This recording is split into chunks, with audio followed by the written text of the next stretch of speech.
Hi, everyone. My name is Michael Spiker, and this is part of the VAGLA Hospitalist Division Faculty Development Series. Today, we're talking about observing learners in serious illness conversations. There are multiple of the ACGME clinician educator competencies we're going to go through today, including reflective practice and commitment to personal growth, teaching and facilitating learning, learner assessment, feedback, learner professional development, and learning environment. So, my objective today is outlining an approach to observing learners and giving feedback during goals of care conversations. And this is strongly based off a 2010 article titled Could I Add Something by Tony Bach et al. That I really have found helpful and I recommend as a reference after listening to this talk. The roadmap for today is broken into three chunks, including prior to the encounter, what we discuss with a learner, how we observe during the encounter, and how we give feedback after the encounter. And we'll go through each in some detail. Prior to the encounter, this is the step I find skipped the most, and I think is the most critical in ensuring success for any learner engaging in a serious illness conversation. So, in terms of how to prepare learners before going in the room, I think it's very important to establish a shared framework for the conversation. This could include what types of things we're going to talk about and like what order that might be. For example, are we going to start by introducing everyone in the room and then providing an update?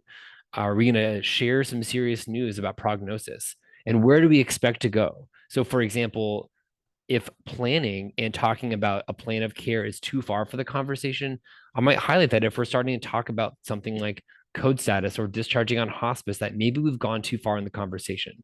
So a shared framework is really important. So everyone has a sense for the types of things we might discuss. Next is discussing what part of the interview they will conduct.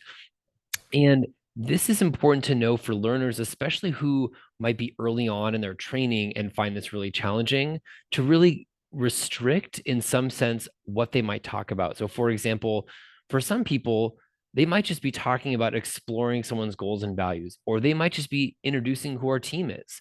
And I think that by restricting the conversational piece for early learners, this really helps them to build confidence and succeed in these conversations.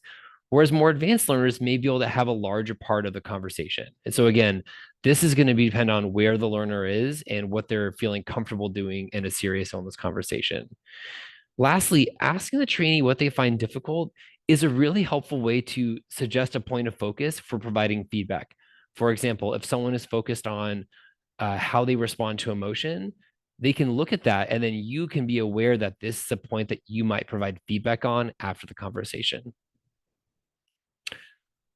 Negotiating how learning will occur is helpful to prevent learners from being surprised if you might jump in. For example, I might tell someone, if you're feeling stuck or you want me to jump in, to look at me, and I will take that as a sign that you want me to say something. Or that I might note that if there's an important hook or something I want to comment on, I might ask a question. And this is not signal that anything has been done incorrectly, but just that it's an important piece that I want to model. And then I'll make sure to give the conversation back to the learner at that point in time.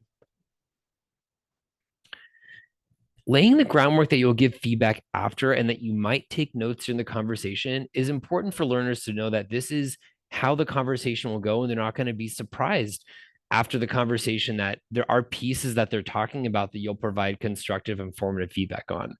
The taking of notes is going to be learner dependent, and often I might say that taking some notes will help me provide more specific feedback after the conversation. But I am aware that for some learners this can be stressful, and so using some caution for people who find this to be a little stressful. During the patient encounter, I do find it helpful to introduce myself and my role to the patient, and that I might jump in and that we communicate as a team. This helps the patient and family know that if I ever jump in, it's not out of a lack of confidence in the learner, but that we as a group communicate as a team, and this is how we do it effectively. And this helps ensure that the learner is seen as the primary person, and that any point I jump in is not because I don't have confidence in them as the main person speaking. This is the point where observing their communication skills involves a lot of silence. So, really being focused and attentive, but giving them space to communicate. And if I'm going to take notes, often I might mention this to the patient if I might find it distracting. And again, this is going to be dependent on the learner and the situation. This, I think, is the most challenging element of how we observe learners in the room. And it's when to decide if we want to intervene. And the main focus I have is if I think harm is perceived. And this again is going to be dependent on the situation, on the person observing, and whether I think I can recover if someone is going in a direction that maybe I wouldn't go. So again, you have to perceive that there may be style differences and maybe I would ask question differently, but really trying to decide if we're going to end up in a place that cannot be recovered, and always trying to check in on your own emotions and why am I feeling uncomfortable, and trying to err on the side of not stepping in unless you feel like there is harm. So this is a spot where being in check with how I am feeling and doing my best to not step in to give a learner as much space as possible, assuming that they want to continue, of not giving me a signal that they want me to jump in. If I'm going to jump in, framing my intervention as not correcting, but saying, can I add something? And this allows the family and the patient to understand that we are communicating as a team and that I'm not correcting the learner. Correcting them and jumping in a way that doesn't frame it this way can often erode the confidence of the learner and make it hard for them to jump back in. And that I will explicitly give the conversation back to learners saying, Doctor so and so, could I ask you to discuss the next steps? And this allows them to have a space back in the conversation after I might say what I wanted to say. After the encounter, it's very important to debrief and allowing the learner to have a self assessment and really reinforcing the pieces that they felt like they did well is important. And reinforcing accurate aspects of the self assessment and explaining why I intervened is important for them to know that it may not be something they did wrong, but just I wanted to highlight a piece of an emotional hook or whatever I did, and that way they are not left feeling uncertainty about why I might have jumped in for a point. And if they did not re-enter the conversation, this probably means that we might have spent more time in the prep. This may have felt that, they maybe I gave them too big of a chunk of the conversation, and that the preparation that we did together was probably not adequate and more on the observer than the learner themselves. So I think just being candid about this can be helpful. An important part of observing learners is making sure they have the confidence that they want to do this again and not feeling like this is a space that they don't want to enter into again.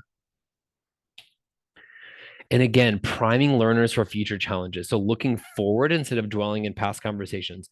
If parts of the conversation were bumpy, it didn't go as expected, how can we look to the future and build more success in future conversations? From main take home points, establishing a shared framework in the pre meeting is a critical piece to ensure success during the conversation and that everyone has a sense for the things we'll talk about. Restricting the conversational piece for early learners can help build confidence in success and help learners want to do this again, which is an important goal that I always have when observing learners in conversations. And if I'm ever going to jump in, framing it as adding something helps the patient, the family feel that this is not a correction. It helps not to build confidence in the conversation and provide space for learners to come back after I've already added something in the conversation. And again, highlighting this is based off of an article titled Could I Add Something by Tony Bach, which I highly recommend people look at for more details on how to do this effectively.